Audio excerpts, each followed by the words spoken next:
Atención jubilados y pensionados. Noticia de última hora que no se pueden perder. A última hora desde PAMI, confirmaron el pago de un bono de 45.000 pesos, que se entregará antes de que finalice septiembre. Esto fue anunciado oficialmente para de jubilados y pensionados. ¿Querés saber qué pasó con esto y cómo sigue? Quédate hasta el final. También, estaremos charlando en exclusiva con el abogado previsional y defensor de los jubilados, Eugenio Semino, que nos estará dando muchas noticias y novedades importantes que tenés que saber hoy, sobre jubilaciones y pensiones de ANSES. No te lo podés perder. Te pedimos que apoyes este canal, dándole un me gusta a este video, y dejando tu opinión o dudas en los comentarios aquí abajo. Bueno, ahora, pasamos a escuchar la primera noticia de esta tarde. Así que, quédate hasta el final de este video, y presta bastante atención a esta noticia, y después, el abogado y defensor de los adultos mayores, Eugenio Semino, nos cuenta más noticias que tenés que saber de hoy. Bueno, debido al gran cambio de los precios que suben y los saberes mínimos quedan cada vez más atrás, este refuerzo es un gran alivio al bolsillo de muchas personas mayores, que vienen haciendo malabares para llegar a fin de mes. Según explicaron desde PAMI, el bono se va a pagar para cubrir una necesidad puntual y frecuente, que afecta directamente el bolsillo y la situación de los jubilados y pensionados. Se trata de un gasto que no siempre se visibiliza, pero que implica una gran carga económica. El monto exacto del refuerzo es de 45.869 pesos, y se calcula como el 27,5% del monto de la canasta básica alimentaria publicada por el INDEC. Con los montos correspondientes a julio, ese es el monto que se pagará antes de finalizar el mes de septiembre.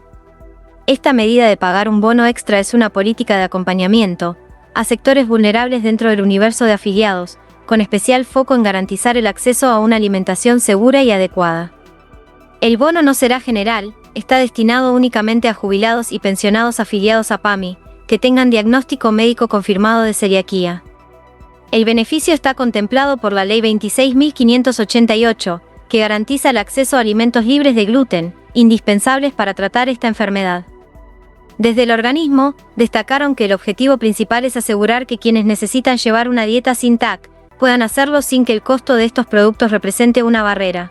Bueno, ahora te contamos que desde el gobierno, confirmaron cuánto van a cobrar los jubilados y pensionados de ANSES en octubre. Luego de haberse anunciado oficialmente el índice de inflación de agosto por parte del INDEC. La fórmula de movilidad jubilatoria usa el índice de precios al consumidor con 2 meses de desfase.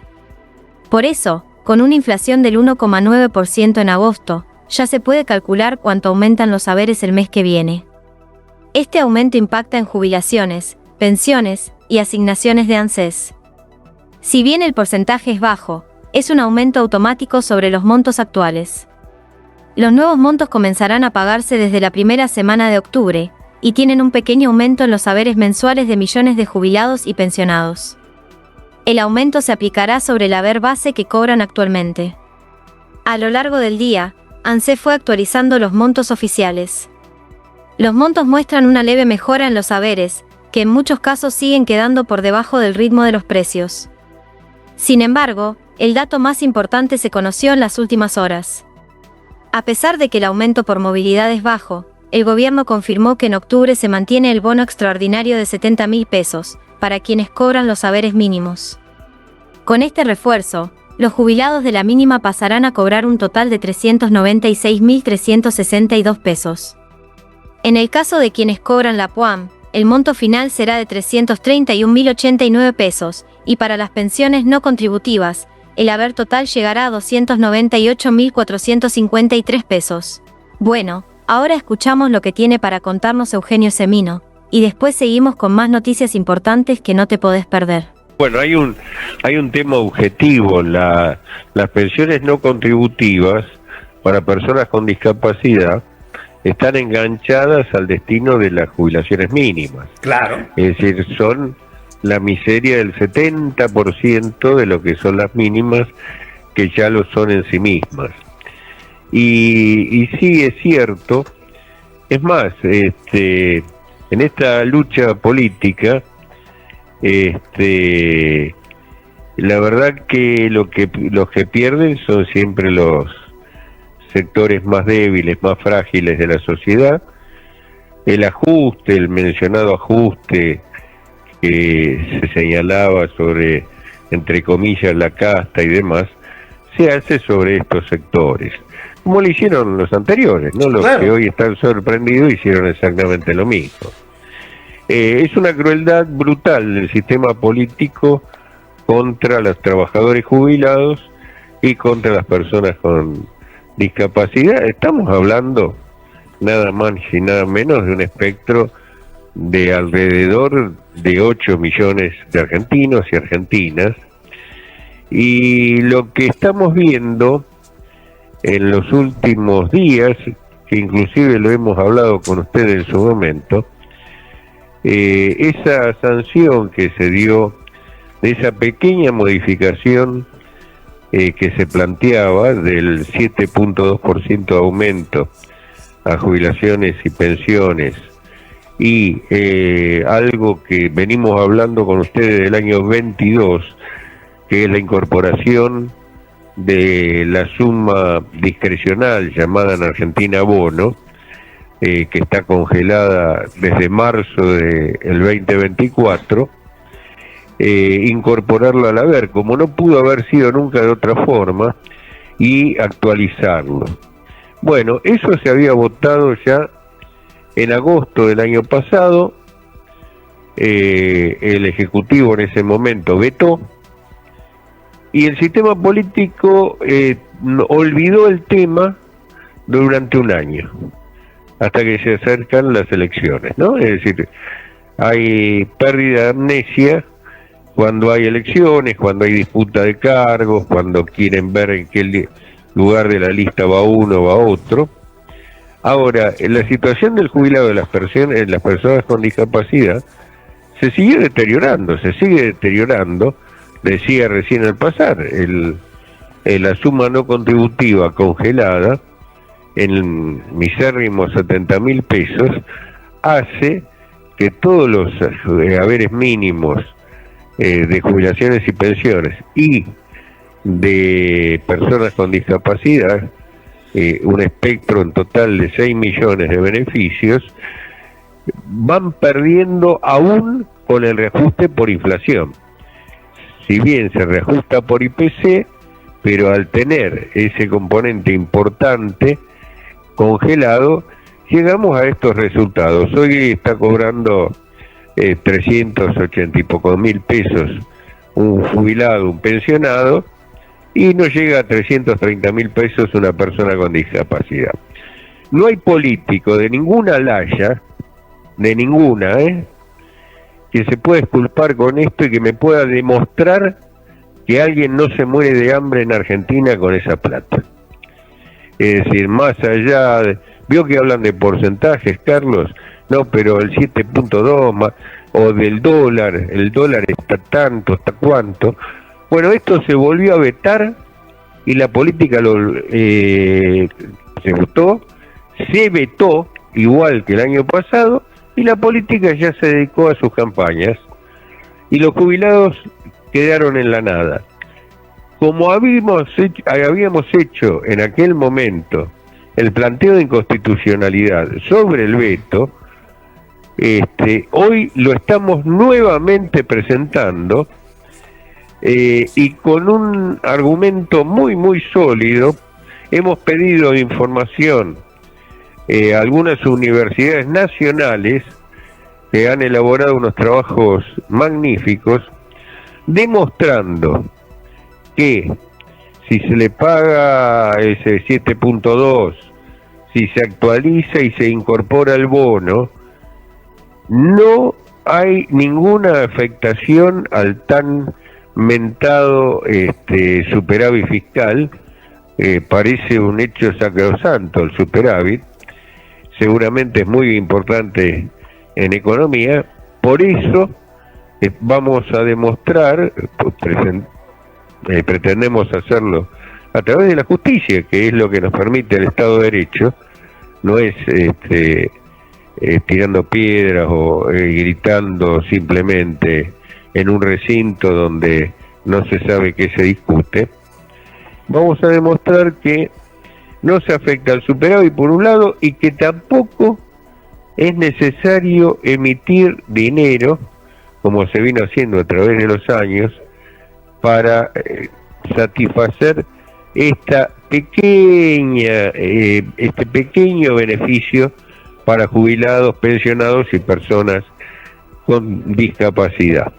Ya están elaboradas las demandas, como lo hicimos la vez anterior, juicios que nadie se entera, pero los anteriores sí siguen en estado de proceso, siempre con los tiempos vaticanos que tiene la justicia argentina. Y ahora con el doctor Andrés Gil Domínguez, bueno, tenemos ya hecha la demanda, tenemos los informes, falta cerrar uno de los informes que va a ocurrir dentro de estos días, así que seguramente la próxima semana, en diversas jurisdicciones del país,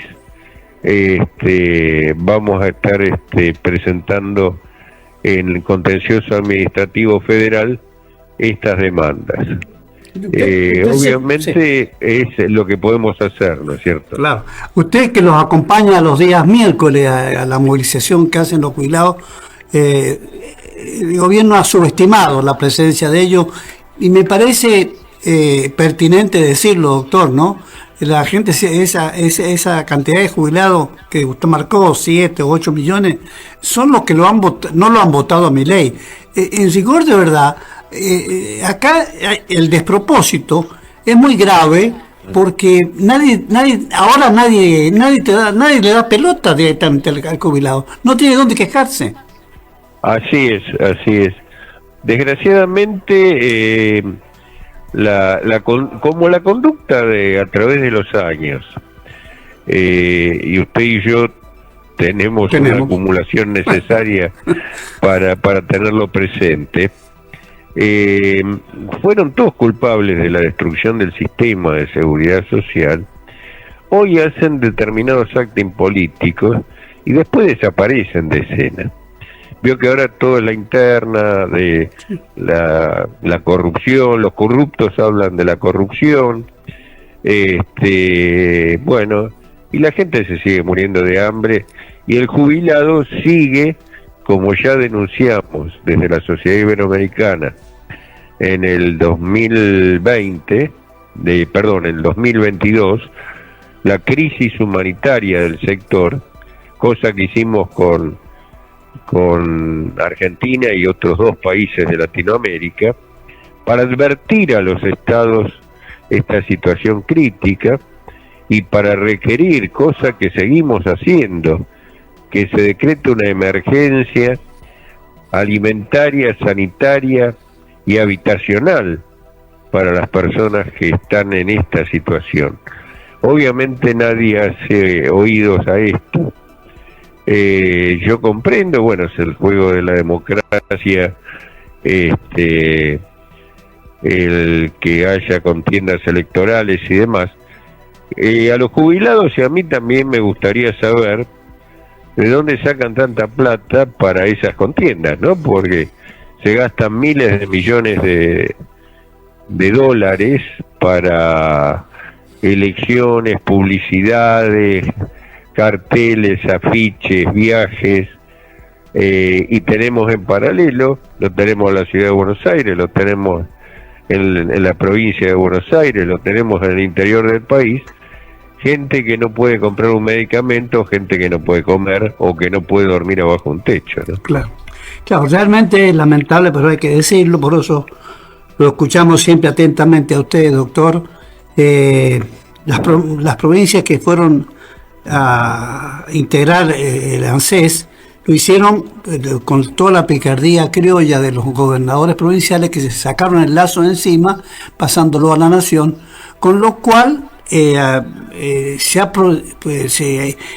prohibido los gobernantes, se le ha prohibido a la gente que reclame en la provincia, que es el lugar natural de su jubilación. Lo han trasladado al orden nacional, bueno, estas son las consecuencias, ¿no?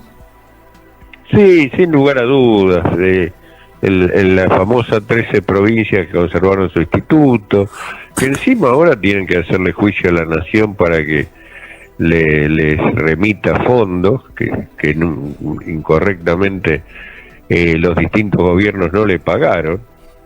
Inclusive tuvimos un fallo de la Corte hace 2 meses, reconociendo la deuda con la provincia de Córdoba, que esto le permitió que el Estado se allanara a pagar, que el gobierno de Córdoba pueda mejorar sustantivamente las jubilaciones del instituto. Son sistemas pequeños, ¿no? Córdoba debe tener en su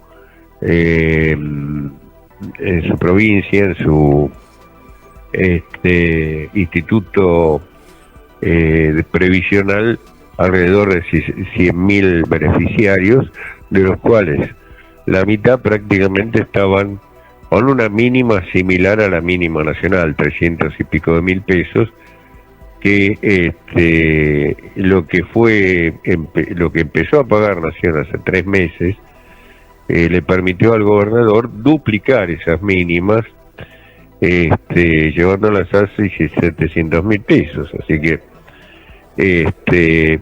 pero es todo espasmódico, todo por años y años de atraso, y no hay, por ejemplo, las elecciones que se van planteando. Yo sigo poco el tema político, pero nada se habla de la seguridad social. Algunos, siempre los opositores, como ocurría antes cuando este oficialismo era opositor, le echan cara al oficialismo lo mismo que ellos hacen, hablan de lo mal que están los jubilados. Lo descubrieron hasta los sindicalistas, descubrieron que están mal los jubilados, cuando nunca reclamaron por los jubilados, ¿no es cierto? La verdad que es dantesco, es absolutamente reprochable, criticable esta conducta, donde, bueno, ¿para qué recordar lo de Alberto Fernández, que fue dantesco? Es decir, fue realmente lamentable el paso de Fernández. Todos hicieron su aporte para... Bueno, Cristina directamente, el veto del 82% justamente lo hizo ella. Claro, y todos aquellos mandatarios nacionales que tuvieron 10 años, caso de Menem y caso de Cristina, se abusan porque creen que el poder los habilita para todo. Y no se dan cuenta que más tarde o más temprano que tarde se encuentran en un escenario como el actual, que es lamentable. Y entonces hay que llamarle la atención. Siguen yendo los miércoles los jubilados, ¿no? Se movilizan. Sí. Y cuando no hay otros eventos, bueno, ahora viene el tema. Este es un gobierno que en ese sentido ha perdido toda sensibilidad, porque ahora viene el veto de lo del Garrahan, de los las universidades y demás. Esto hace que también se acuerden de los jubilados en las marchas. Si no, volvimos a ser muy poquitos, como de costumbre. Claro que sí. Eugenio, muchísimas gracias, le agradezco infinitamente este contacto y le deseo un buen fin de semana.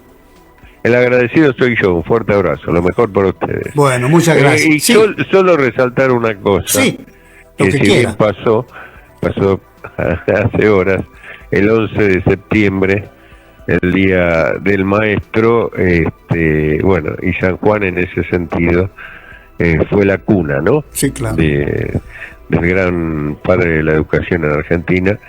Yo tengo varias carreras de grado en la universidad, 2 doctorados, pero mi único título importante es ser desde hace casi 60 años maestro normal y nacional, como se decía en la época, ¿no? Felicitaciones por ese título. Pero realmente siempre hay una dicotomía en el Congreso de la Nación, nunca se reconoce exactamente la obra de Sarmiento, ¿no? Ese recordado censo que hizo y bueno, la construcción de escuelas. Exactamente. Llegó a ser presidente también, pero hay un desprecio, pero es un desprecio a la historia. Y por eso después aparece Pacapac y todas esas tonteras que se hacen solamente para denostar la figura del gran maestro. Nosotros estamos ligado íntimamente como sanjuanino, a pesar de que yo soy catamarqueño, pero como toda mi vida he estado en San Juan, y me parece siempre un despropósito. ¿Sabe por qué, Eugenio? La falta de reconocimiento y la falta de entender, porque no nos vamos a poder volver a la fecha histórica de Sarmiento, pero sí a reconocer la obra. ¿Quieres recordar a otros? Recuérdelo, pero no desprestigie la figura de Sarmiento, ¿no?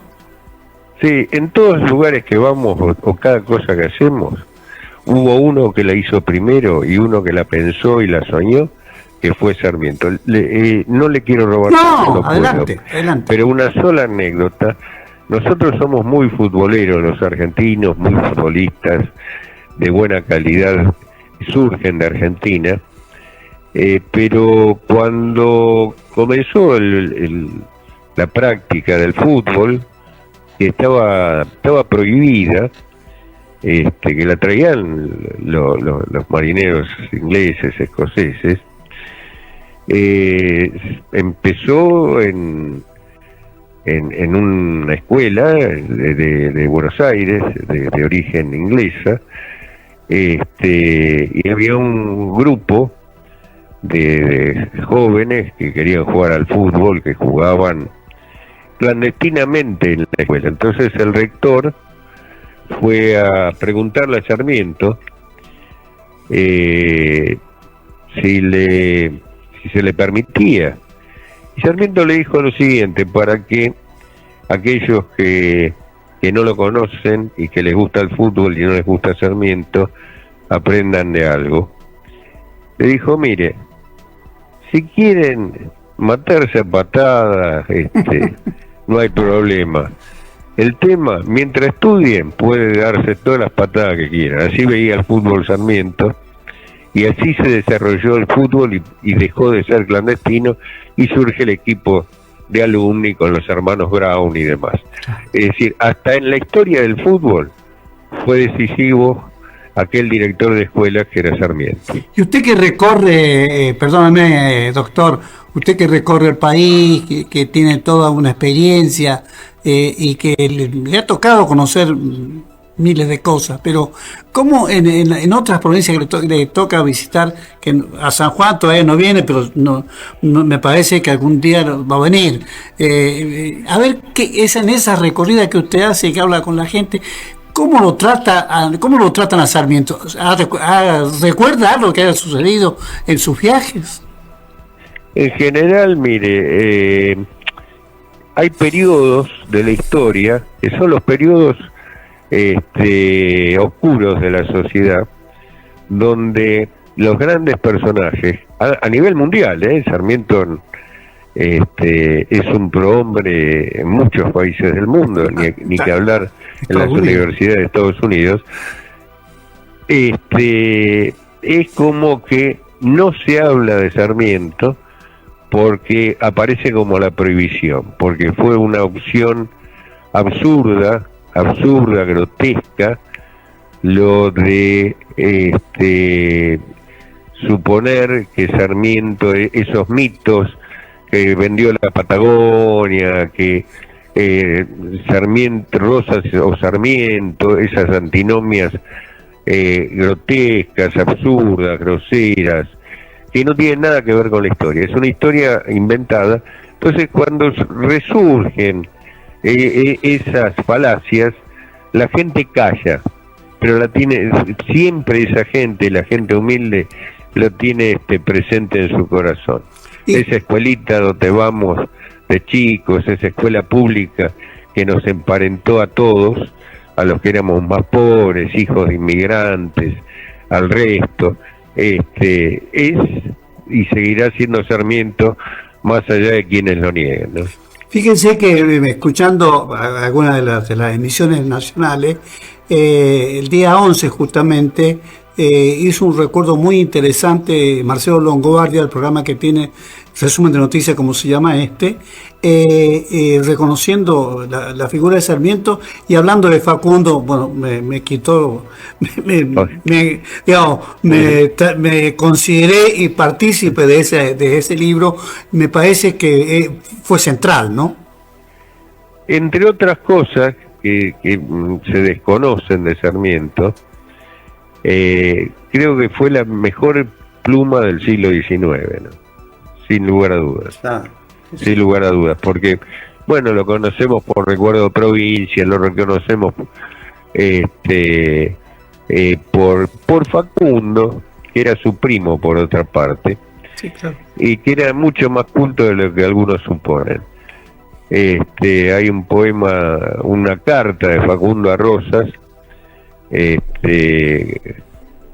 sobre su caballo, que es impresionante. Pero Sarmiento en realidad tiene una pluma maravillosa, tiene innumerable cantidad de libros. Leer a Lincoln a través de Sarmiento es impresionante, impresionante. Pero bueno, la historia, mire, se deforma, se la agrede, se la cambia, porque mediocres hay siempre, y lamentablemente cuando las sociedades las gobiernan los mediocres, tienen el poder, aparecen estos fenómenos. En la sociedad, en las capas profundas siempre está lo que fue de verdad, lo que fue la verdad y lo que la hicieron posible, ¿no?